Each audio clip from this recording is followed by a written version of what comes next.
What it do, flight crew? FTC. Flight team, stand up! January is here. It is now an FTC new year. We got chillin' scares, YouTubers that became murderers, man. We got a so fresh, so clean, scary video / crime video, 2-in-1, all boom! Try not to get scared / crime reaction, 2-in-1. Back like we never left. First trying to get scared / crime vid. Well, not first crime vid, but trying to get scared. You know Bad 118 was a YouTube channel owned and operated by Vincent Badaloro from New Jersey. He'd been active on YouTube since 2021 and mainly streamed himself playing sports games like MLB The Show. On September 30, 2025, he went live with another one of these streams. And for someone stumbling onto this live broadcast, nothing about it felt odd. That is, until they started watching and noticed his chat asking him odd questions like, are you going to jail? And how you gonna get paid in jail? Things became even more strange when some of his viewers started calling him a killer over and over again. However, this label wasn't an exaggeration. As it turned out, Vincent was hosting this stream less than a day after allegedly ending the lives of 2 teenage girls in a neighboring town. And he didn't seem the least bit remorseful. Hey, nah, that nigga gotta get on out of here, bro. That's actually fucking creepy. 2 teenage girls in a neighboring town, and he didn't seem the least. Bro committed a double homicide on 2 teenage girls. Yo, some of these niggas, y'all gotta watch them, bro. They're just so weird, bro. You mean to tell me you went live the following day and streamed MLB The Show like everything was just sweet, like nothing was just gonna happen? Yo, bro. Least bit remorseful. Platinum threat, nigga. The incident happened on September 29th, just before 5:30 p.m. 17-year-old Maria Neotis and Isabella Salas were riding e-bikes in a residential neighborhood in Cranford, New Jersey, when they were suddenly hit by a speeding car, seemingly out of nowhere. The crash was loud enough to get the attention of nearby residents. People rushed to help. Unfortunately, it was already too late. What a loser, man. Describe what those calls to police. What a loser, man. Prayers to the families, prayers to the girls, man. Sounded like moments after Maria Neotis and Isabella Salas were mowed down by a black SUV driven by another teenager. There's a girl on the road and there's a car. Oh my God, please hurry. So there's 2 females? By the time first responders arrived at the scene, both girls had already passed away. But what made the incident even more disturbing was just how shockingly violent it was. Later investigation revealed the car was going close to 70 miles per hour, or over 100 in a 25 residential speed limit area, bro? Revealed the car was going close to 70 miles per hour, or over 110 kilometers an hour, in a neighborhood with a speed limit of just 25 miles per hour, or roughly 40 kilometers per hour. The resulting collision sent the girls flying across the street, with one victim coming to rest approximately 100 feet from the impact site. Oh my gosh, bro. Like, dude, yo, he's going to hell, bro. And then the fact, bro, he goes live the following day. Bro, imagine a nigga doing that shit, bro. You really don't even know how weird some of these people be around fucking internet, dog. Goes live, probably begging, asking for subs, my nigga, asking for donations, spamming ads, playing MLB The Show. Bro. Eyewitness reports the driver tried to drive away immediately after the incident. You think Twitch has his account banned? But the crash was so or was he streaming on YouTube? The impact had launched one of the e-bikes into the car, forcing the driver to ditch it and flee on foot. Fortunately, this allowed investigators to run the license plate and trace the car back to its driver, 17-year-old Vincent Badaloro. Vincent was called in for questioning. It's unclear what exactly he told the police, but since the investigators didn't have any solid evidence of his personal involvement, he was let go the same night. The investigators were also treating this as an accident by this point, so they had no ground to detain Vincent just yet. However, this changed completely when one of the victims' families learned about Vincent's potential involvement. According to Maria's family, Vincent had been stalking and harassing her for months by that point. They went to the same school. Vincent had been stalking and harassing her for months by that point.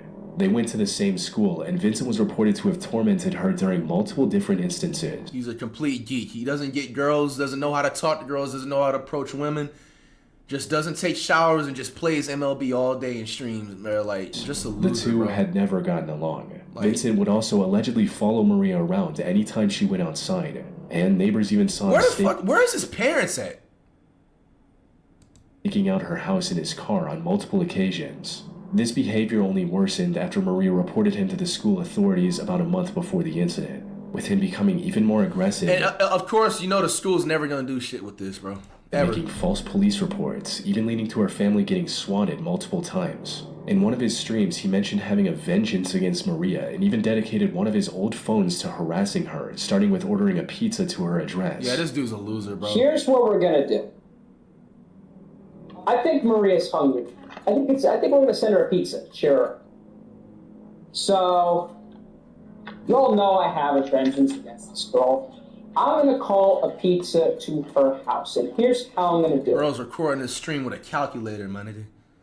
Bro's so focused on being a weirdo, you can't even get the right equipment. Bro, this pissed me so off. Revealed that Vincent's bro. own parents had called the police 4 times regarding his increasingly violent and out-of-control behavior over the last few months. He was becoming more erratic, and combined with Maria getting him in trouble at school, was likely harboring deep resentment towards her. Put simply, there was a strong chance that what happened wasn't an accident. He possibly wanted to take his anger out on Maria, and Isabel was just collateral in his messed up plan. Wow. Now, while the investigators were piecing all this together, Vincent decided to go live on YouTube and pretend like everything was completely normal. However, people in his community had learned about his possible involvement in the case by this point, resulting in the chat messages we mentioned earlier. Damn, that's crazy. Out of his 283 viewers, the people that were living in his neighborhood got word that he's a streamer and shit and just flooded his chat. Tried to dismiss these messages. It literally be a big world but a small world at the same time. As just hate comments and drama, but eventually decided to address the situation in the vaguest terms possible. In a neighboring town, unfortunately, 2 girls were killed in a hit-and-run crash. Now, there has been a lot of misinformation going on over the internet. It is an absolute unfortunate situation, and there's more to the story that you're not getting. But when the time comes, I will explain it in greater detail. He was likely speaking this way to avoid an accidental admission of guilt. However, this stream could still help investigators bring him to justice. You see, while he was live on YouTube, investigators were gathering evidence to prove that he was behind the wheel. This led to the discovery of ring camera footage from a nearby street, showing him speeding in the neighborhood before the incident and then walking back on foot minutes after everything went down. This combined Another thing with y'all, man. Y'all out there doing stupid shit, bro. All these cameras is around here. This is not the early 2000s, 90s, and 80s, bro. Every neighbor has a camera. Them things is not expensive. Testimonies allowed investigators to arrest him a day later. Bro thought he was gonna get away with that and just go on MLB and get some grand slams with his weird ass. Charge him with 2 counts of first-degree murder. His channel has since been terminated by YouTube. Prosecutors are also pushing to have Vincent tried as an adult to secure the full sentence they believe he deserves. What's the update on this whole thing? It seems like they're being too easy on him, man. And that's the only charges he got. He didn't get charged. Well, technically they don't know if he was speeding. They just guesstimating it because they didn't have somebody that clocked the speed. But bro, isn't the vehicle bro? That's a charge too. Reckless driving, vehicle slaughter, whatever that is, bro. I'm recording this. You gotta get dealt with, man. Because I want sad my daughter stuff. Present to know family. that I love you, Mackenzie Paschal. I'm so sorry that I've done this. I want you to know that you mean everything to me. This was the final video 48-year-old Trent Paschal uploaded to YouTube on October 21st, 2020. His content up until that point was a mix of family vlogs, DIY tips, and RC toy reviews. He came across as a laid-back, middle-aged dad enjoying time with his family, but the video he uploaded in October 2020 was different. It wasn't a wholesome vlog or toy review with his kids. Instead, this was a confession Trent posted to YouTube after committing a heartless crime just so he could paint himself as the victim. The day started off rough with Trent having a massive argument with his wife, Savannah. Details of what exactly caused this argument are unknown, but according to some reports, it had something to do with Trent's overprotective and envious personality. He was reportedly very insecure about the 18-year age gap between him and Savannah. He saw anyone even remote. Whoa, whoa, whoa, whoa, whoa, whoa, whoa, whoa, whoa, whoa, whoa, whoa, whoa, whoa, hold up. Did he say 8 or 18? Both of them motherfuckers is motherfucking pretty sturdy, about but the 18-year age gap between him and Savannah. He's 18-year age gap, bro?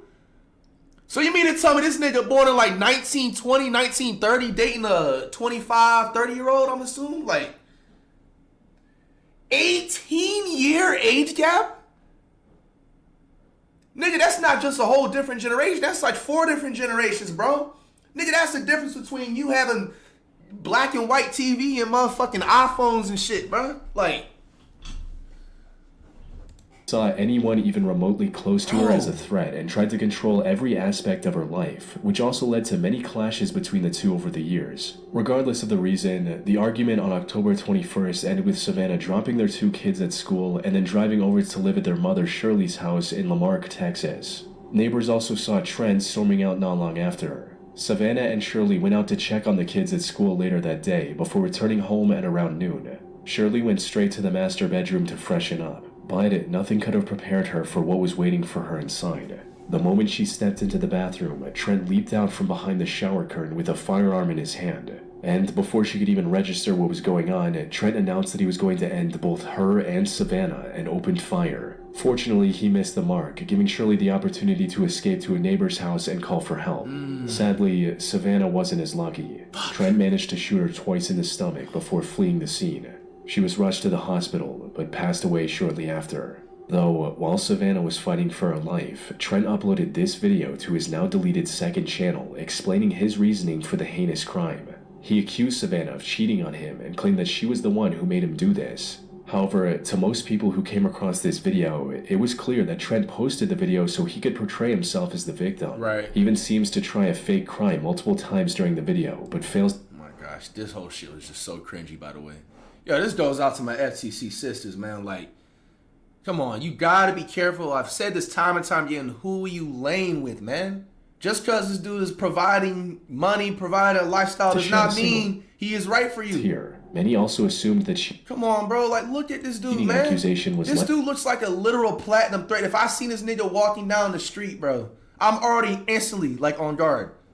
Like, come on, man. Likely false, but even if it wasn't, it was still no justification for taking her life. That said, the most disturbing part of this video was the very end, which showed Trent hearing a noise and immediately rushing to hide in a dark room. Closely listening to this section revealed a plastic rustling noise, similar to what shower curtains Yo, sound ZDS like Gaming, you fucking... Bro, I'm just banning you, nigga.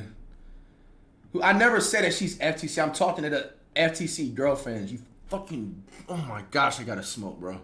Yo, like, I swear, bro, I'm finna violate the shit up, bro. In other words, Trent was possibly recording this. I know for a fact, my nigga, you smell musty as absolute shit. You were laying flat on your fucking bed with tidy whities, kicking your feet against your back, typing that shit, like, thinking that's the bro. Final message video, in bro. Shirley's whole moments before they arrived, and then quickly ran to the bathroom when he heard the two pull into the driveway.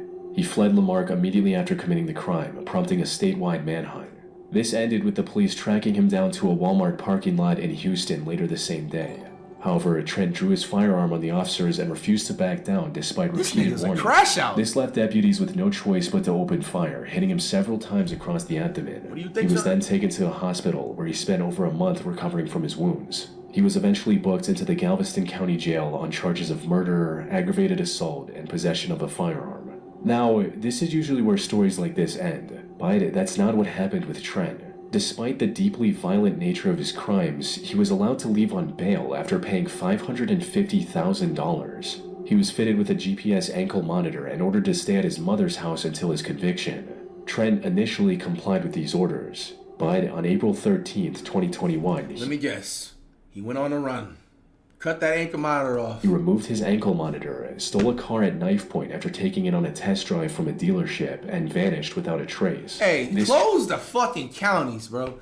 This nigga went to a dealership, said, hey, bro, I like that car. Let me get a test drive. Pulls out a knife. Carjacks this nigga while he's on house arrest after he cut that bitch off. Bro.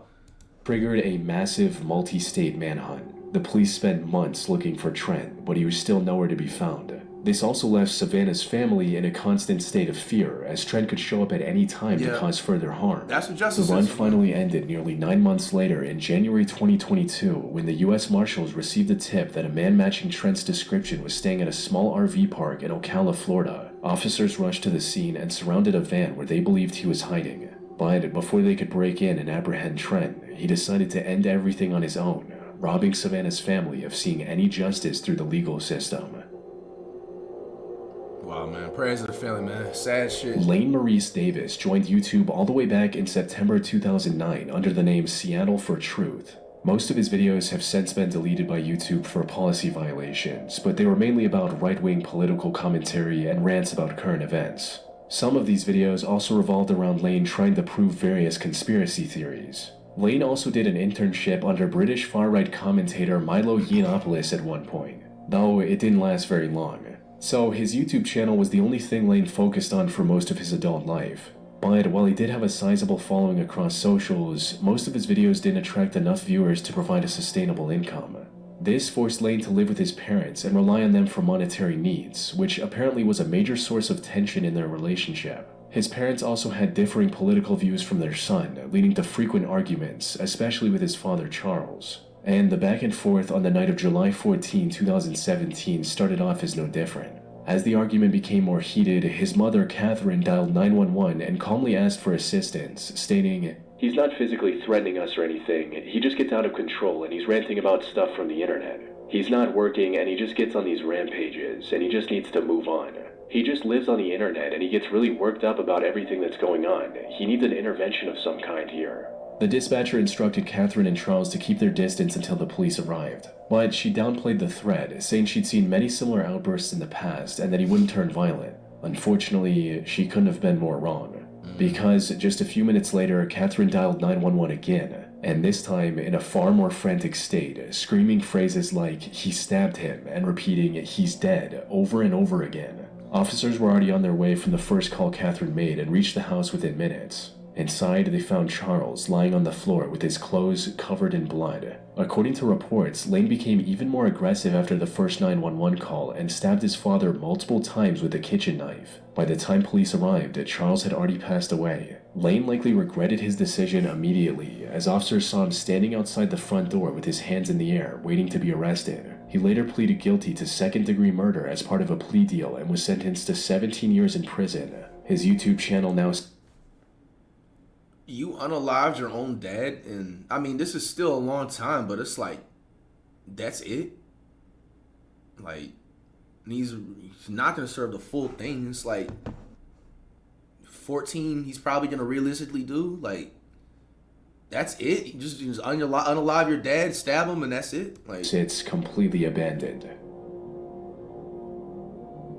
I mean, it's profile picture. In many of these cases, the transition from content creator to criminal is marked by a clear, calculated decision. But with Jessica Worsham, known online as the Indigo Mystic on YouTube, the path was much more blurred, with her channel serving as a digital diary for a woman who was visibly losing her grip on reality. Jessica started her channel in 2013 to post occasional videos on whatever topics grabbed her interest that day. Her content was relatively harmless, with nothing too attention-grabbing, at least at first. As her personal life began to fracture, the tone shifted dramatically. It started with her getting divorced from her husband. It's unclear what the reason for this divorce was, possibly something to do with her deteriorating mental state. Regardless of the reason though, it left her in charge of her 2 daughters. However, she didn't have any place to stay at the time. So, one of her friends allowed her to stay at one of their properties for free. It's 187 with a 5 gifted. They were likely expecting to sell the home in a few months. Thank you so much. But the process ended up taking 3 long years. And when it was finally time to hand over the keys, Jessica intervened.